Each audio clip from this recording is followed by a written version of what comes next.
Assalamualaikum warahmatullahi wabarakatuh. Alhamdulillahi wassalatu wassalamu ala rasulillahi wa ba'd. Ayuhal ikhwan wal akhwat, a'azani Allah wa iyyakum. Alhamdulillah, pada kesempatan kali ini kita kembali bisa bertemu untuk melanjutkan materi kursus kita untuk sama-sama belajar tentang Qawaidul Lughatil Arabiyyah, tentunya tentang nahwu ya, nahwu dan shorof, yang kita masih dalam pembahasan nahwu. Dan pertemuan kita kali ini insya Allah kita akan membahas tentang alamatul fi'li. Alamatul fi'li. Kalau kemarin kita sudah membahas tentang alamatul isim, yang menjelaskan bahwasanya isim itu memiliki ciri, memiliki tanda khusus yang membedakan antara isim dengan selain isim. Kalau tanda-tanda tersebut ada, berarti dia isim. Maka demikian pula dengan fi'il. Fi'il pun memiliki alamat, memiliki tanda-tanda khusus untuk fi'il. Yang dari situ kita akan bisa mengidentifikasi ini fi'il atau bukan. Artinya kalau ada tanda tersebut, otomatis kita bisa pastikan ini adalah fi'il, bukan isim. Ya. Dan apa saja alamatul fi'il? Ya, alamatul fi'il adalah yang akan kita bahas pada kesempatan ini ada 4 ya, sebagaimana disebutkan oleh Ustaz Firanda Hafizahullah Ta'ala. Alamatul fi'il di sini disebutkan ada 4 dulu. Adapun tanda-tanda fi'il yang lainnya insyaallah akan kita bahas setelah kita memasuki pembahasan tentang wazan atau pola fi'il ya. Baik, langsung kita sebutkan dulu secara global. Yang pertama, alamatul fi'il adalah qad. Dia bisa didahului qad. Kalau ada qad sebelum kata tersebut, maka kata setelah kata qad ya, kata atau kalimat setelah qad itu pasti fi'il, bukan isim. Karena isim tidak bisa dimasuki qad. Tidak bisa misalnya qad Muhammadun, qad Fatimah, itu tidak bisa. Kemudian yang kedua, bisa dimasuki saufa. Bisa didahului saufa. Kalau di depannya ada saufa, maka sudah otomatis bahwasanya kalimat setelah saufa adalah fi'il. Kemudian yang ketiga, didahului sa. Didahului sa. Kemudian yang keempat, ada ta'ut ta'nis as-sakinah. Ada huruf ta sukun yang di akhir kata yang menunjukkan bahwasanya kata tersebut tujuannya adalah atau kata tersebut adalah mu'annas. Taib. Kita akan bahas satu persatu. Yang pertama, tanda fi'il adalah qad. Kata yang didahului qad maka dia adalah fi'il ya. Kata-kata yang didahului dengan qad adalah fi'il. Adapun isim tidak bisa didahului qad seperti yang saya katakan tadi. Tidak bisa qad Muhammadun, qad baitun, qad al-masjidu, nggak bisa. Ya. Tidak bisa, ya. Karena qad ini tidak akan pernah masuk ke dalam isim. Jadi kalau antum dapati kata qad di dalam Al-Qur'an ataupun hadis atau dalam kitab-kitab ulama, maka otomatis setelah qad itu adalah apa?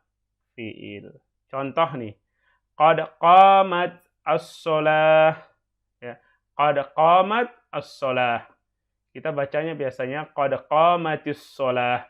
Karena taknya ini sukun, kemudian ada alif lam setelahnya. Kalau ada huruf sukun, kemudian setelahnya alif lam, ya ada kalimah yang akhirnya sukun, kemudian bertemu dengan alif lam, maka huruf yang sukun tadi berubah jadi kasroh. Ini tambahan ya. Ini tambahan. Nanti Ustaz akan berikan contoh. Baik. Jadi contohnya tadi, qad qamatis shalah, qad qamat as-shalatu ya.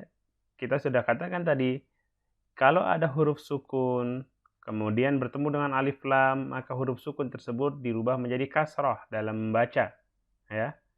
Penulisan ya boleh ditulis aslinya, tetapi membacanya harus dikasrohkan kalau disambung Ya kan? Contoh, qad qamat as-sholatu, qad qamatis sholatu. Jadi taknya jadi kasroh. Qamatis sholatu. Karena di sini ada alif lam dan di sini sukun. Maka huruf sukunnya jadi kasroh. Dan ini huruf syamsiyah ya. Shod huruf syamsiyah jadi masuk. Lamnya tidak terbaca. Beda yang bawahnya ini huruf qamariyah. Kita akan ambil contoh. An al-Abbasi. An al-Abbasi. An sukun. Ketemu dengan alif lam. Ya. Maka jadilah ani. Anil Abbasi. Anil Abbasi. Kenapa di sini lamnya dibaca sedangkan di atas tadi tidak? Karena di atas huruf syamsiyah dan di bawah ini huruf qamariyah. Setelah ini akan kita singgung sedikit, akan jelaskan tentang syamsiyah dan qamariyah karena ini dasar ya. Jangan sampai antum tidak bisa membedakan antara cara membaca antara huruf syamsiyah dan huruf qamariyah. Baik, kembali ke poin tambahan kita adalah kalau ada huruf sukun ketemu dengan alif lam, maka huruf sukun tadi berubah jadi kasroh. Jelas ini ya. Qamat as-sholatu, qamatis sholatu. An al-Abbasi, anil Abbasi. Ya. Jelas? Oke, kita lanjutkan sedikit. Masih kaitannya dengan ini. Ya, perhatikan. Huruf yang berharokat tanwin atau at-tanwin sendiri. Tanwin itu fathah tanwin, kasrah tanwin, dhamma tanwin, an, in, un ya. Ini pada hakikatnya dalam pengucapan dia adalah nun sukun. Ya kan? Dia adalah sama dengan nun sukun. Contoh ini. Khairon ya atau khairun, khairin. Kalau dalam membaca, makanya kita sering dapati orang yang baru belajar bahasa Arab, dia tidak tahu menulis, dia tidak tulis khairon tapi ada nun sukun. Ya, sebenarnya itu dalam kaidah membaca benar. Jadi khairon ya ini sama dengan nun sukun. Maka dalam membaca yang jadi patokan ini ya. Artinya apa? Kalau ada tanwin ketemu alif lam sama ya. Tanwin ketemu alif lam maka berubahlah jadi di sini. Berlakulah yang nun sukun ini ya. Khairon. Contoh nih. Intaroka khairon al-wasiyatu. Ini dalam ayat ya. Surat Al-Baqarah ayat 180. Bisa cek di situ. Intaroka khairon al-wasiyatu. Khairon ini kan tanwin. Ketemu dengan alif lam. Kita katakan tadi kalau tanwin itu sama dengan nun sukun. Perhatikan di sini. Intaroka khairon. Khairon ini sama dengan khairon sukun ini, nun sukun. Berarti ketika ketemu alif lam, maka dia harus berubah jadi kasroh. Ya. Dalam membaca, intaroka khaironil wasiyatu. Ini dalam bacaan. Ya. Cara membacanya, intaroka khaironil wasiyatu. Ini dalam membaca. Tidak boleh antum baca intaroka khairol. Antum masukkan di sini. Ini bukan idgham. Ya. Tidak bisa antum masukkan di alif lam. Tanwin dengan alif lam ini tidak masuk. Jadi intaroka khaironil. Ini antum pelajari sebenarnya di pelajaran Iqra, tapi sekedar untuk mengingatkan supaya tidak ada lagi yang salah dalam hal ini ya. Baik. Tadi Ustadz sudah singgung sedikit akan menjelaskan tentang huruf syamsiyah dan huruf qamariyah. Huruf hijaiyah kemarin kita sudah sebut juga sudah jelaskan, huruf hijaiyah disebut juga huruf mabani. Itu ada 18. 18 tadi 14-nya adalah al-huruful qamariyah dan 14-nya huruf syamsiyah. Apa bedanya huruf qamariyah dan huruf syamsiyah? Bedanya adalah tatkala dia dimasuki dengan alif lam. Kata yang diawali dengan huruf qamariyah ketika dimasuki alif lam dan kata yang diawali dengan huruf syamsiyah ketika dimasuki alif lam, cara membacanya berbeda. Cara membacanya. Kalau tulisan nggak ada masalah, karena kan tulisan, kalau orang Arab tulisannya nggak perlu harokat, ya kan? Tapi kita perlu harokat. Dan nanti mengharokatinya juga sedikit berbeda. Baik, coba perhatikan, ini huruf Qomariyah ada 14. A, ba, ja, hamzah di sini, ba, jim, ha, kho, ain, goin, fa, qaf, kaf, mim, waw, ha, dan ya. Contohnya ini, abun. Kita sudah pelajari, kalau ada alif lam maka tanwinnya hilang. Jadi, al-abu. Ya, perhatikan. Al-huruful Qomariyah, cara membacanya, kenapa dibilang al-Qomariyah? Karena cara membacanya seperti ketika kita membaca kata al-qamar. Al-qamar. Al-Qomariyah karena al-huruf ya. Kata ini, al-qamar. Ya. Ketika membaca huruf-huruf tadi berlaku seperti kaidah atau cara membaca ketika kita membaca qamarun ada alif lam jadi al-qamar, lamnya terbaca. Al-qamaru, al-qamaru. Ya, lamnya terbaca. Tidak dilebur masuk ke qaf enggak boleh. Al-qamaru, ya. Berlaku hukum ini untuk semua 14 huruf Qomariyah ini. Baik, akan saya contohkan semuanya ya. Abun al-abu, babun al-babu. Ya, tidak boleh langsung masuk ke huruf ba, enggak boleh. Al-babu. Jaddun al-jaddu. Hadiqatun al-hadiqatu. Ya kan? Alnya terbaca, lamnya. Khubzun al-khubzu. Ainun al-ainu. Garun al-garu. Famun al-famu, qamarun al-qamaru, kitabun al-kitabu, masjidun al-masjidu, waladun al-waladu, hawaun al-hawa'u, yadun al-yadu. Ya, ke-14 huruf ini ketika dimasuki dengan alif lam, maka lamnya terbaca. Ya, jelas? Bandingkan dengan huruf syamsiyah. Baik, al-huruf syamsiyah ada 14 huruf juga.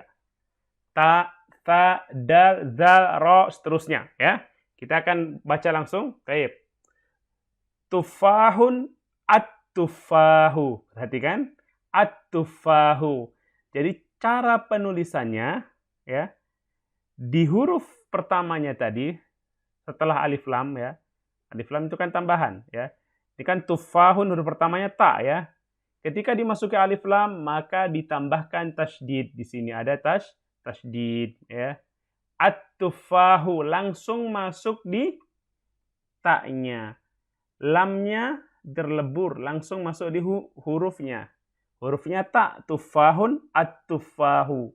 Beda dengan huruf Qomariyah tadi, al-qamaru ya kan. Ini asyamsu, syamsun, asyamsu, ya. Tufahun, at-tufahu. Jadi kalau antum dapati huruf syamsiyah, kalau antum disuruh beri harokat lengkap, berarti harus ada tasydidnya. Dan kalau alif lamnya hilang, kembali ke asal. Tidak pakai tasydid, ya kan? Tufahun, at-tufahu. Nanti antum ada at-tufahu terus antum pakai tasydid lagi kalau alif lamnya hilang, ya salah. Kalau alif lamnya hilang, tasydidnya juga hilang. Karena tasydid ini hanya ditambahkan ketika ada alif lam. Jelas? Baik, kita baca. Thawbun at-thawbu. Durjun ad-durju. Zahabun az-zahabu. Rijlun ar-rijlu. Zahratun az-zahratu.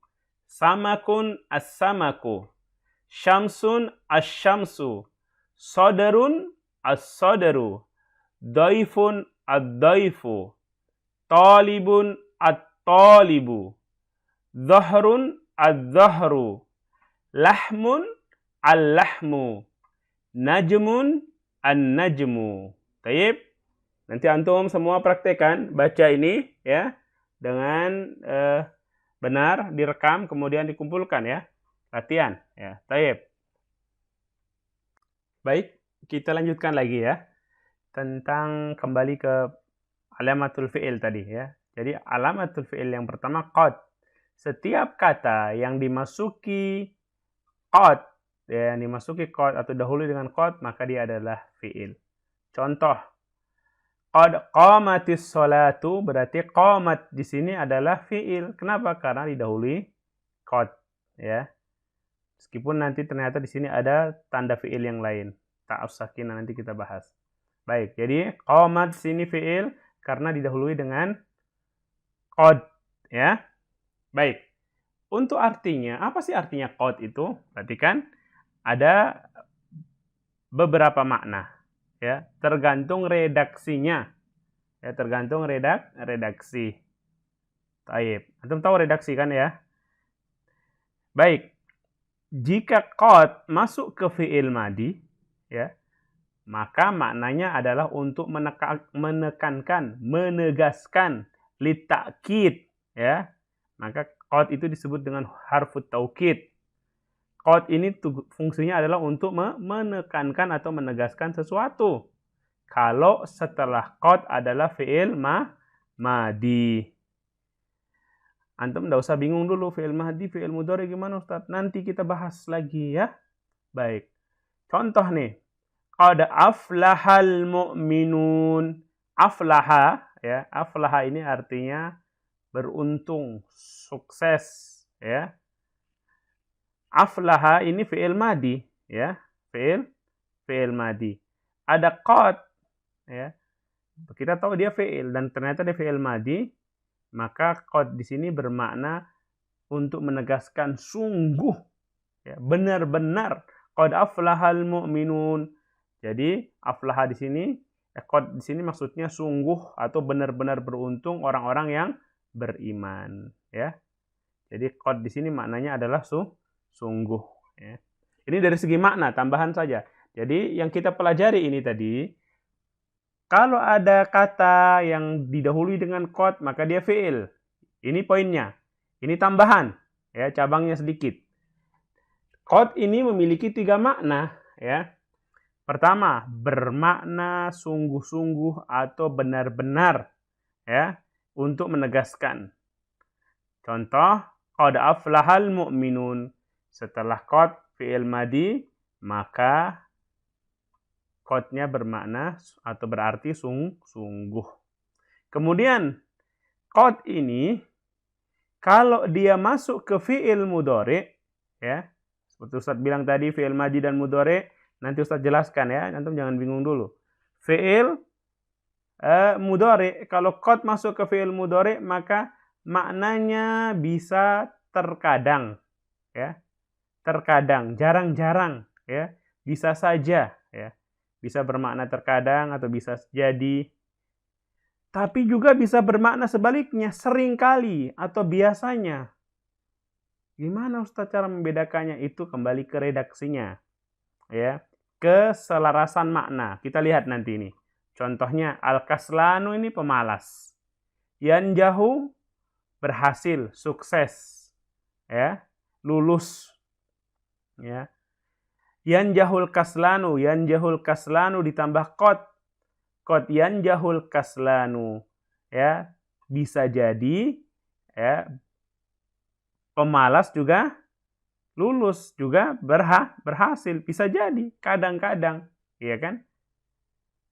Kadang-kadang atau sering kali kalau pemalas lulus. Kadang-kadang. Jadi keselarasan makna di sini, kalau pemalas umumnya dia tidak lulus, umumnya dia gagal, ya. Maka kata yanjahu di sini ketika dimasuki qad maka bisa jadi atau kadang-kadang, ya. Kadang-kadang pemalas juga lulus, pemalas lulus, kadang-kadang lulus juga pemalas tuh. Tetapi perhatikan contoh yang ketiga, makna yang ketiga yang tadi kita katakan maknanya adalah seringkali atau biasanya atau umumnya. Yanjahul mujtahidu, kalau tadi al-kaslanu pemalas, al-mujtahidu orang yang rajin, ya, orang yang sungguh-sungguh, ya. Maka ketika ditambah qad yanjahul mujtahidu, maka maknanya adalah seringkali orang yang rajin itu berhasil, lulus, ya, atau umumnya. Ya. Jadi apakah maknanya itu adalah umumnya atau kadang-kadang, tergantung sesuai dengan keselarasan makna, sesuai dengan apa? Redaksi kalimat. Baik. Jadi sekali lagi, tanda fi'il yang pertama adalah qad. Setiap kata yang didahului dengan qad maka pasti dia fi'il. Entah itu fi'il madi atau fi'il mudhari. Yang jelas dia fi'il. Ya, nanti perincian madi mudhari akan kita bahas setelah ini. Baik. Yang kedua, tanda dari fi'il adalah bisa didahului saufa. Saufa itu kelak, ya, nanti, tapi masih lama, ya. Kalau orang bilang besok, kalau orang Jawa bilang besok, ya. Lama, ya. Baik. Kata-kata yang didahului dengan saufa adalah fi'il. Contoh, ta'lamun, saufa ta'lamun. Berarti ta'lamun ini adalah fi'il. Ta'lamun itu kalian tahu, kalian mengerti atau mengetahui.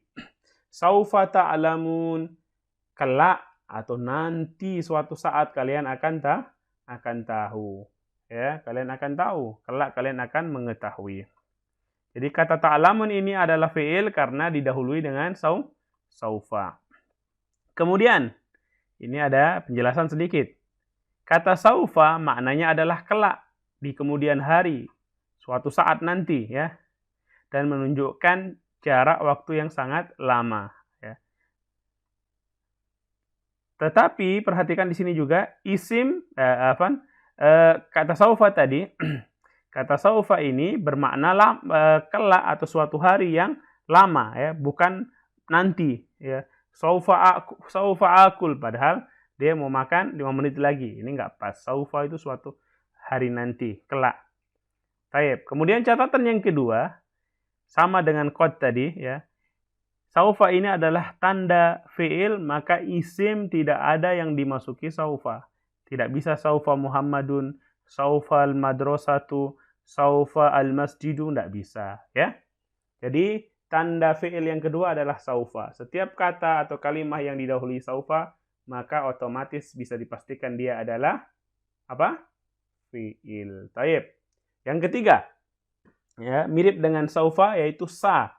Ya, sa ini akan, tetapi lebih dekat. Ya, kalau saufa itu masih nanti lama, sa ini, ya, untuk waktu yang lebih dekat. Baik.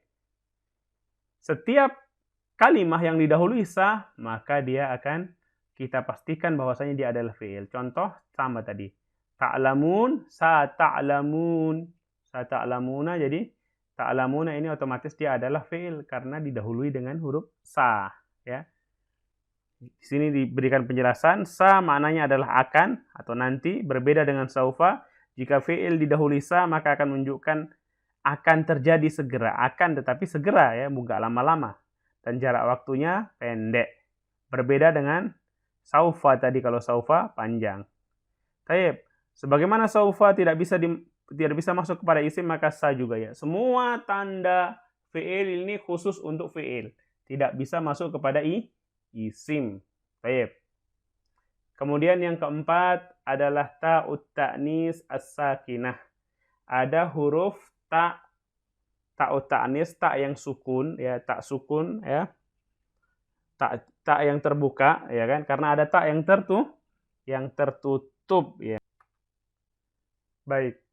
Jadi ta itu ada yang terbuka seperti ini dan ini tertutup. Tak terbuka, tak maftuhah, tak yang terbuka memang namanya dalam bahasa Arab. Tak tertutup ini, ya, terikat, marbutoh, terikat dia, ya, tertutup. Ada titik duanya di atasnya semuanya, tapi ini terbuka, ini tertutup. Tak sakinah, ta'ut ta'nis itu yang ini. Kalau dia sukun, namanya ta'ut ta'nis as-sakinah. Baik, ya. Jadi ini ta'ut ta'nis as-sakinah, sedangkan ini tak marbutoh. Yang jadi tanda fi'il ini, ya. Tanda fi'il ini, ya. Tanda fi'il ini ta'ut ta'nis as-sakinah. Kalau ada isim, ada kalimah di ujungnya ada ta'ut ta'nis ini berarti dia fi'il ya. Jadi alamatul fi'il yang keempat yang akan kita pelajari di sini adalah ta'ut ta'nis as-sakinah. Contoh qamat Fatimatu ya. Telah berdiri si Fatimah ya, telah berdiri Fatimah ya. Qamat ini menunjukkan subjeknya nanti adalah muannas ya, perempuan ya. Gendernya feminim ya, bukan laki-laki. Qamat makanya disebut ta'ut ta'nis. Ta yang menunjukkan perempuan, taknya sukun. Kata qoma ini fi'il ya, diketahui bahwasanya qoma itu fi'il. Kenapa? Karena diakhiri dengan ta'nis ya. Kalau yang tadi tanda-tanda yang 3 tadi di depan, ini ta'ut ta'nis di belakang kalimah ya, di akhir kalimah. Jadi taib. Tanda yang keempat adalah diakhiri dengan ta'ut ta'nis as-sakinah. Kita baca catatan dari Ustadz. Fi'il dimasuki ta'nis disebabkan karena fi'il disandarkan kepada fa'il mu'annas. Ya, subjeknya mu'annas, subjeknya perempuan. Kemudian, adapun jika fi'il disandarkan kepada fa'il mudzakkar atau subjek yang laki-laki, maka tidak perlu ditambah ta'ut ta'nis ya. Jelas ini nanti kita akan pelajari, akan praktekkan pada setelah ini ada antum dulu hafal dulu domair, kemudian kita praktekkan ya polanya atau wazannya ya. Baik, ini tidak usah terlalu dibahas, nanti ada tambah bingung karena belum masuk ke sana. Baik, ana rasa untuk materi tentang alamatul fi'il sementara cukup sampai di sini. Nanti antum dengarkan, simak baik-baik sampai benar-benar paham yang Ustadz sampaikan ini. Kalau ada yang belum antum pahami, coba diulangi lagi. Ulangi lagi, belum paham, sekali lagi. Kalau nggak paham, baru tanya Ustadz. Oke? Semangat, dan mudah-mudahan Allah Subhanahu wa Ta'ala senantiasa menambahkan kita ilmu yang bermanfaat, dan mudah-mudahan kita bisa istiqomah dalam thalabul ilmi, dan tentunya kita butuh saling mengingatkan ya, saling mengingatkan. Baik, nanti akan Ustadz berikan tugas. Sekarang antum simak baik-baik. Kalau ada yang belum jelas dari yang sudah dijelaskan. Ingat, yang belum jelas maksudnya dari yang sudah dijelaskan. Jangan tanya materi yang belum dijelaskan. Karena nanti akan kita pelajari. Kalau antum tanya materi yang belum dijelaskan, nanti kita lompat-lompat. Kasihan yang lain ya. Yang sudah paham, ya alhamdulillah, sabar dulu, kerjakan tugasnya. Dapat 100 ya, jangan dapat 99 kalau bisa dapat 100 ya. Jangan pernah puas dengan 99 kalau antum bisa dapat 100. Ana ingat sekali itu pesan dari salah seorang dosen ana lupa dokter siapa namanya, tapi itu sangat berkesan bahwasanya kalau antum bisa 100 jangan puas dengan 99 ya. Taib. Dan kalau ada tugas antum yang teliti ya, supaya tidak dapat 99, apalagi di bawah itu. Demikian materi kita untuk kali ini, mudah-mudahan bermanfaat dan semoga Allah senantiasa memberi kita taufik dan hidayah dan menambahkan ilmu yang bermanfaat. Subhanakallahumma bihamdika asyhadu alla ilaha illa anta astaghfiruka wa atubu ilaik. Assalamualaikum warahmatullahi wabarakatuh.